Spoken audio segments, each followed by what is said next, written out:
معينة جعلت ممن يتبعونهم نخبة ومن الآخرين انعزاليين.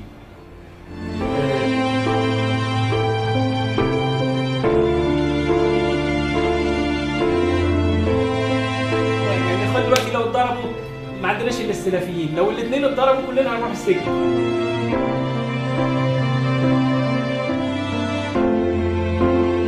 خلصنا من رأس النظام وبقي النظام، وفي الحكم الحالي مشهد يؤكد أننا ما زلنا تحت سيطرة نخب قديمة، ثم نخب الثورة باتت منغلقة على نفسها ينتظرها العوام يوميا في وسائل الإعلام.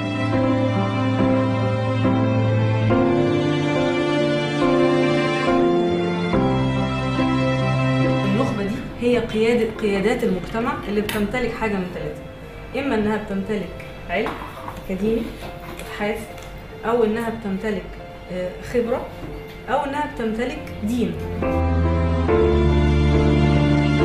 لا يوجد قوة تغيير عميقة في هذا المجتمع الآن غير الفلسطيني.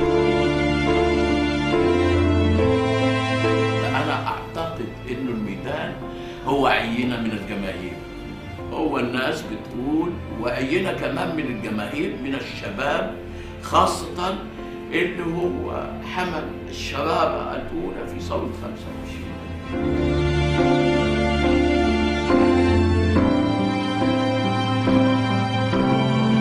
عشان احنا في ثورة فاحنا محتاجين إصلاح. يعني أنا مش عايزة أطرح الاثنين باعتبارهم بديلين مختلفين عن بعضهم البعض، لا، الثورة بتفتح المجال للإصلاح. وعشان كده احنا ما بنختارش الإخوان علشان فيهم وفيهم وفيهم، وبعد كده نعرضهم عشان فيهم وفيهم، دي قضية تانية. لكن الآن احنا بالعربي بنفشل مشروع كامل في الآخر.